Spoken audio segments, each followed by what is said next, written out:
Msoul. It's Venus Callida here, enjoying the beautiful sunny afternoon in my tomato garden and my mint plants. And I did warn you, I am loving the licorice this year. Anyways, I know it sounds pretty busy in the neighborhood out there, but that's all right. Helps you find out what's the word on the street when you get to see your neighbor some of the time, right? Well, speaking of that, I was thinking, where does the word come from? And I found it. It's actually from Old French verbe. Verb, verb. Verb, verb, from word. So verb was the word, even though we're taught verb is an action word. But hey, when people say word, they usually put a hand up, right? It's an action. But anyways, the word actually is an abbreviation of saying word of God. A saying, a part of speech that expresses actions or being. And it's directly from the Latin verbum, from verb. Here we go. Originally, a word. Really referring to a word of God. Like, let it be so, man. Let it be so. Anyways, I just thought I'd share with you some other fun facts about the origins of different words. And I know I've done one other episode like this before, so keep an eye out.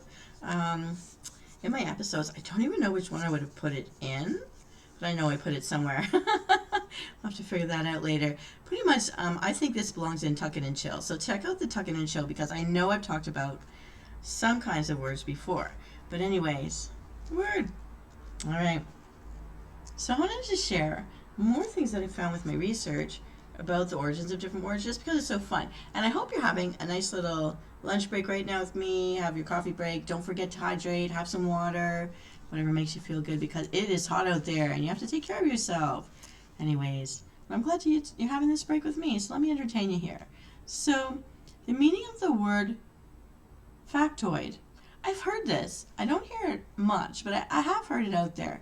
So, Norman Mailer introduced the word factoid in his 1973, well, that's older, okay, 1973, that's before I was born. So, it's a book called Marilyn. Okay, so he invented it by combining the word fact with oid, which is a scientific suffix that means resembling but not identical to an oid. So, in other words, it's something that looks like a fact, but it isn't. So, the fake facts, the fake news, factoid is fake. I got it. Love it. Factoids are built from Okay, so they're built from rumors. Okay, so false news. Factoid is predating false news. Get it? Got it. Good. Okay, and it's used by a responsible journalist to create a story when there isn't one. Okay, I love it. The fake news was a factoid. Why is the word Mayday used as an aviation distress call? Okay. A distress call, Mayday, Mayday, okay, comes from the French who were leading pioneers in flight. And in 1911, there were 433 licensed aviators in France compared to just 171 in Britain and even fewer in the United States.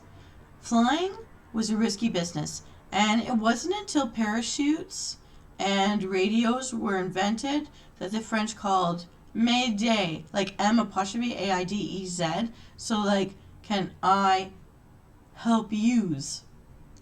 Or help me. Oh, I see. It's reflexive though in French, Mayday.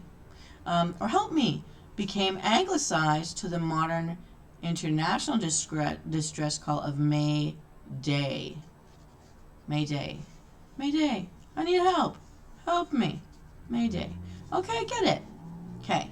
Why is a surplus of anything called a backlog? Wonder if this is about lumberjacks. I used to see people like running, and then they would have competitions of running on a log, but each person was facing a different direction, so somebody was going to go in. Yeah, I remember that. Okay, so backlog. While a backlog of work might be a burden, it's better than no work at all. And in business, it guarantees survival. Before there were stoves or even matches, the kitchen fireplace was kept burning around the clock. This was done by placing a huge log or a backlog behind the fire that would keep smoldering once the flames had died down during the night. The embers from the backlog could then ignite a new fire in the morning. Oh, well, I can say I know about where you bank the coals or you put all the embers on top of what's left of the flame. So although it looks black or gray on top, underneath it's still smoldering. And this is why forest fires are so dangerous. I learned up north, like these little ember flames can stay alive, covered in mosses and such, or banked in under ashes and coal, for up to 8 years. So a fire lit or left behind 5 to 8 years before could still be burning as embers underneath. And all you need is something to kick over the top and let that oxygen get back in the flames, and you got a fire again. And that goes on all the time. So I know about that. Interesting, but I never thought of keeping a log on purpose at the back. I've always learned to just bank the coals. So, but to each their own. Yeah, interesting. Why is the paved runway of an airport called a tarmac? You know, I hear the word tarmac a lot. So, you know, asphalt pavement, but like on a school, you run around on a tarmac. That's what they call it. So, hard pavement surface that we call asphalt was discovered by chance when an Englishman named E. Pummel Hooley accidentally spilled tar onto some crushed stones. Hooley named this new black pavement by taking the last name of Scotsman John McAdam. And I don't know why, but we're going to find out why. As soon as my fingers are unstuck. Hang on a second here. I'm going to eat some licorice for just a second. How's your break going anyways? I hope I'm keeping you amused. I think I've done all I can do. Okay. Have it. So what do we... okay, so he had developed the use of crushed stones for a firm, dry highway and prefixing it with tar. So tar, macadam, was a mouthful, however, and was soon shortened to tarmac. So the substance and the person. Hooley patented tarmac in 1903. That's been around a while. All right. So why do we call a reaction of coercion and punishment a boycott? Coercion and punishment is a boycott. The word boycott, meaning to ostracize an opponent, originated in Ireland in the late 19th century, so 1800s. As punishment for falling behind in rent, poor tenant farmers in County Mayo were being tossed from their homes by Captain Charles Boycott, who was acting as the agent of an absentee English landlord. The tenants eventually forced Boycott's downfall by refusing to take in the harvest, making the repossessed land useless to its English owner. Ouch! Oh, horrible. It was named after a man who was tossing people out of their windows for being poor. My goodness. Why do we call a quarter 2 bits? Well, we don't, but our friends across the pond might. So why 2 bits? And I didn't know that that was a quarter. So now I know. Now we know. If we watch an old Oliver Twist movie, we'll know 2 bits is a quarter. Okay, so European settlers brought their money with them to the Americas, and coins made of precious metal were accepted everywhere at face value. The Spanish peso was divided into 8 silver coins, which the English called bits, or pieces of 8. Oh, like the pirates had pieces of 8. They were bits. Okay, 2 bits was 1/4 of a Spanish dollar. Ah. Oh, these are fractions. We're learning fractions, everybody. We need a visual chart for this one, but it's making sense. So when money was printed and minted in the New World, although a dollar's coinage was divided by 10, the expression of 2 bits continued to mean 1/4 of a dollar. We'll do that math with visuals later. Okay, that's interesting. Why is a select roast of beef called sirloin? I just know that that means it's expensive, but it might be mighty tasty if it's cooked right. Excuse me. Sirloin, let's find out. Legend has it that... Wait a second. I've been talking to my microphone this whole time and it's not even plugged in, so whatever voice volume you're getting, I hope you're liking it. Because I know some people would like better quality, but okay, that's all right. I'm so sorry. I forgot about that. I looked down and there was something in front of my face that wasn't a licorice, although also red. Never mind, never mind. Okay, so legend has it that in 1617, during dinner and after a few goblets of wine, King James the First of England suddenly stood and drew his sword, and laying it across the what? Okay, so he laid it across the table and he yelled, "Gentlemen, as fond as I am of all of you, yet I have a still greater favorite, the lion of a good beef." Oh, the loin of a good beef. Okay, so I like all of you, but I like the loin of a good beef more. I don't know if you'd say that these days. Okay, therefore a good beef roast, I knight thee, sirloin, and proclaim that a double loin be known as a baron. Drunk talk. So a sirloin was a dubbed piece of meat from the loin of a poor bull, now deceased. So post mortem he became knighted sirloin. And if you've got two of them, we have a baron on the plate. I think I need to do an episode. I need to do a cooking episode about this. This is too funny. I think I have to. I'm going to research knighted food. That's what I'm going to do. I'm making a note right now. And I'm also going to eat a piece of licorice. Let me see. I'm going to tell you what color. This one is the one made from apricots. It's like a soft orange, just like an apricot, like the color of a dried apricot, but it's smushy because it's licorice. Almost see-through on the edges. Very nice, very nice. I gotta enjoy the backyard, you know. Okay, so I have to find out knighted food. Knighted food. I'm writing it down. Or beverages. We know water gets blessed. I guess wine gets blessed.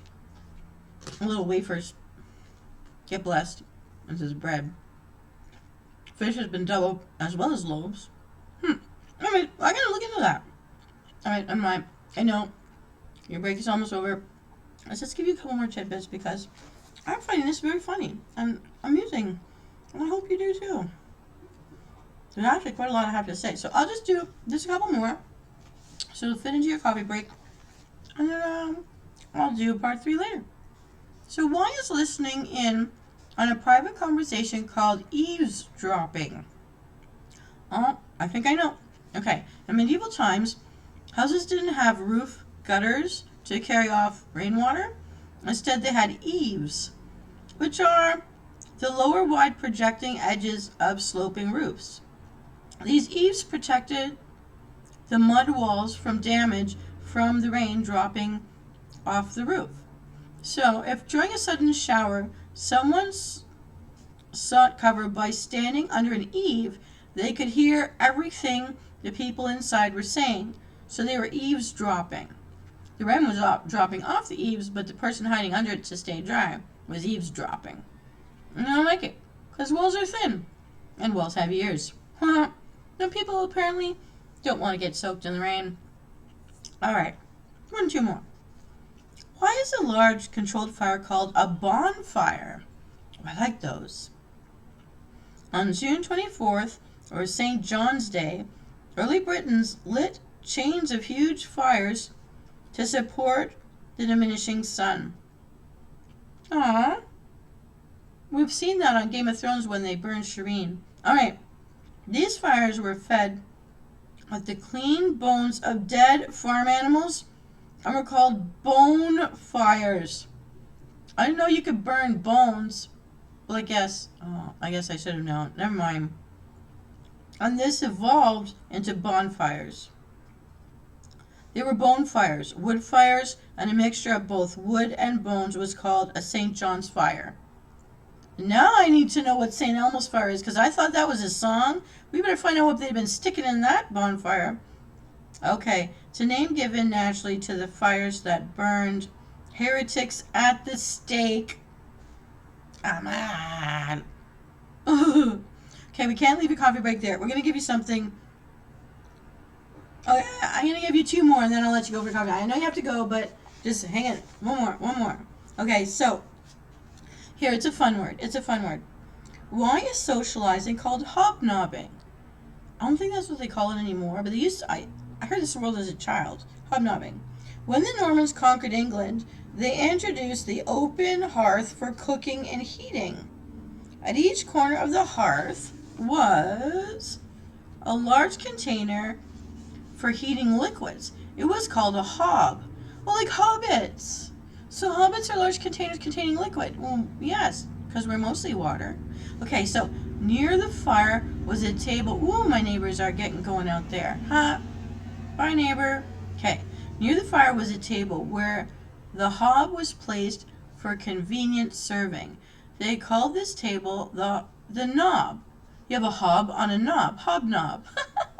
So like we keep like coffees in a big carafe or tea in a big carafe or like lemonade in a big jug. That's the hob, and sitting on the table is the knob where you find it. Okay, so friends gathered by the warmth of the fire and drank warm beer from the hob, which was served on the knob, and so they called it hobnobbing. So hanging around drinking beer, with a keg, it's like a kegger, is the hobnobbing. Oh, that's so cute.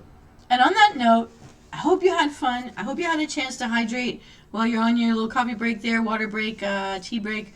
I don't know. I'm drinking smart water today. So I'm going to drink to your health and mine as I just finished chewing a very, very sweet, freshly sweet licorice. And, okay. Cheers, everybody. Have a great day.